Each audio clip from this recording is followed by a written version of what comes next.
Welcome back to Cape Media News. I'm Emily Tullock. Our guest on the show today is Sabrina from the Cape Cod Wildlife Collaborative, and she's here to discuss how they're going virtual for their Wildlife Festival this year. How are you doing today, Sabrina? I'm doing good. How are you?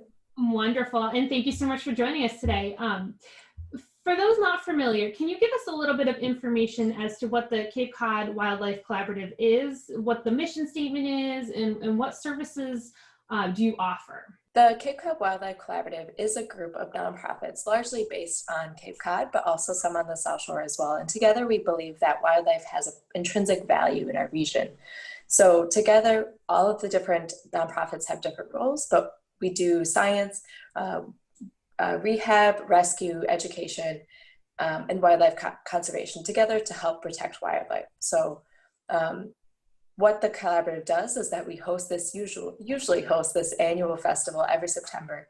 It is tons of fun. We all are able to help teach wildlife. It's family friendly. But when we're not doing the festival, we also host screenings, lectures throughout the year as well. Mm-hmm. And so tell us a little bit about the festival. Obviously this year, 2020, we can't hold public gatherings anymore. So what you're doing this year is you're doing a virtual Cape Cod Wildlife Festival. So can you kind of give us the details on that? You know, what services or events are happening and how can we find out more information? Yeah, so while we were really bummed that we can't have the actual festival, we were excited because we wanted to continue having something for people to do. We know that it's difficult, especially with schools being uncertain and stuff. So what we're doing is on the day of the festival that we normally would have it, we're making it go virtual. So every single organization, starting at 9 a.m. until about 2:30, I believe, every half hour, the organization will go live on their Facebook page. And then we'll share it to our Cape Cod Wildlife Collaborative Facebook page. So together you can watch from about 9 a.m. until 2:30, a bunch of live videos ranging from, some of them are walking on the conservation land. Other ones are teaching you about some of their animals that they're rehabbing. Personally, for me, for whale and dolphin conservation, the group that I'm with, I'll teach you about whale poop.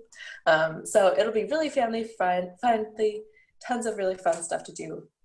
And to get there, you could go to our Cape Cod Wildlife Collaborative Facebook page, which is just Cape Cod Wildlife Collaborative. And then you can either watch it all that day, you could watch it later a couple weeks from now, or if you're like, oh, I only like whale poop, I want to watch whale poop, you can watch that as well. That's great. And you know, we live on Cape Cod, we have so much wildlife from the ocean to the forests. How can our viewers at home practice good wildlife stewardship? Yeah, that's a great question. And so one of the first and foremost the ways that we always say that people can help is just by educating yourself. So teaching yourself, what are some local wildlife in the area? What is the best way that I'm able to watch them without necessarily harming them as well? So just because you might see a baby bird on the ground doesn't necessarily mean that you should pick it up and start to feed milk or something to it. So just by educating yourself about some of your local wildlife in the area really can help to not only inspire you to then want to conserve the animals as well, but to also you can start to talk to your friends about them. And it's fun to see the spread of education of wildlife. Well, thank you so much for being here today. Thank you for having me. For Cape Media News, I'm Emily Tullock.